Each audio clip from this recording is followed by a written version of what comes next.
다음은 코츠를 이용한 경관 급식 공급에 대해서 말씀드리도록 하겠습니다.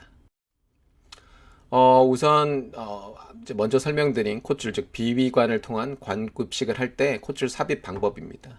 이렇게 코에서부터 우리가 구강의 끝쪽 이제 인후두부라 그러는데요. 거기까지의 길이를 측정하고 그 다음에 위까지 도달하는 그 길이를 이제 사람 몸 밖에서 측정을 합니다. 그 다음에 이제 코로 집어넣는 것이죠. 이거를 삽입할 때는 뭐 마취나 특별한 어떤 이런 수면 유도는 하지 않습니다. 그래서 이제 실제로 이렇게 단면을 보면서 말씀을 드리면 이 비강을 통해서 콧줄이 들어가고요. 이제 사람 인체에서는 우리가 식도랑 기도의 입구가 이렇게 이제 나뉘어져 있는데요.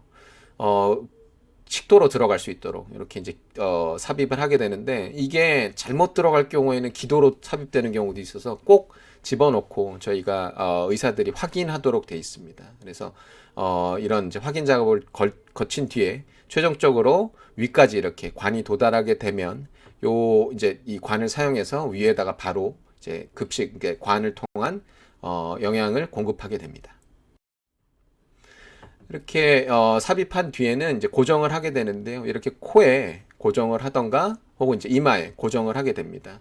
그리고 이런 이제 고정 테이프를 이용할 수도 있고 그 다음에 이 단순히 한 군데 고정한 걸로는 움직이다가 빠지거나 혹은 뭐 이게 불편한 거 상태를 이제 해결하기 위해서 이제 이렇게 의식적이진 않지만 이제 본인이 그 상황을 잘 인지 못하시는 그런 환자분일 경우에는 이제 뭐 잡아 빼는 경우도 있습니다. 그러니까 한 번 더 고정해 놓기도 합니다. 그래서 옷에다가 이렇게 이제 테이프를 한 번 더 걸쳐서 고정을 하거나 뭐 이런 클립이나 뭐 이런 집게를 이용해서 고정하기도 합니다. 어쨌든 고정이 꼭 필요하게 되는데요.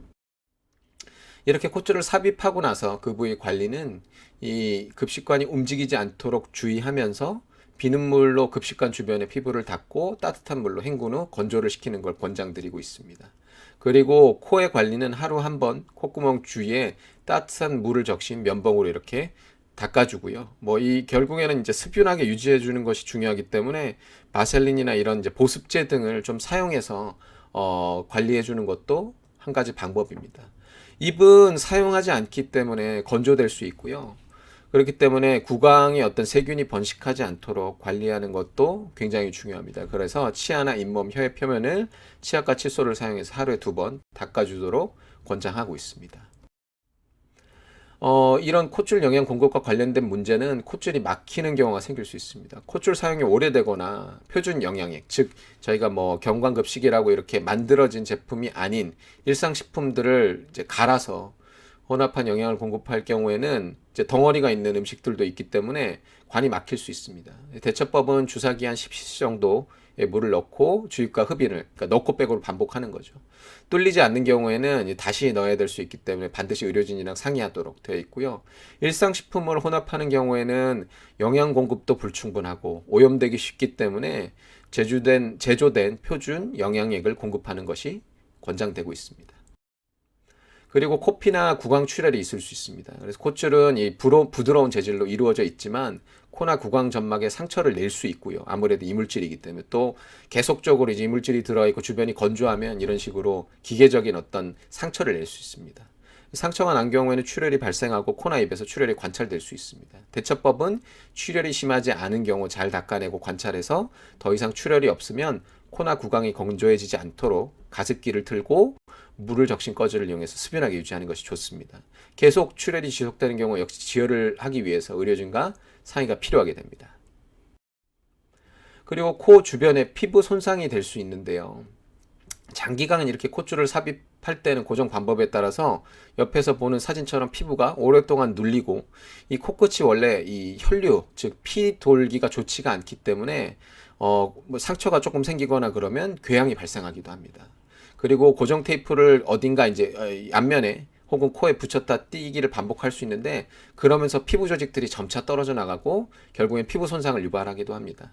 그래서 콧줄을 사용할 때는 양쪽 코에 번갈아 콧줄을 삽입하도록 권하고 있고요. 고정 부위와 방법을 다르게 하는 것이 좋습니다. 그리고 장기간 광급식을 할 경우에는 위로간 조성을 고려하는 것이 무엇보다 필요하겠습니다. 의료진의 빠른 조치가 필요한 경우는 어떤 경우냐 하면요. 첫 번째, 콧줄이 빠져나온 경우입니다. 그리고 영양 공급 시 기침 및 호흡 곤란. 이거는 이 콧줄이 식도로 잘 안 들어가 귀도로 들어갔다라는 거를 시사할 수도 있거든요. 그래서 이럴 때는 빨리 의료진에게 이제 얘기하고 조치가 필요하게 되고요. 영양 공급 시 관에서 영양액이 새는 경우, 콧줄로 검붉은 액체가 나오고, 이거는 검붉은 액체인 경우에는 이제 출혈을 우리가 감별을 해야 되기 때문에 의료진이 빨리 알고 조치를 해야 될 수 있습니다.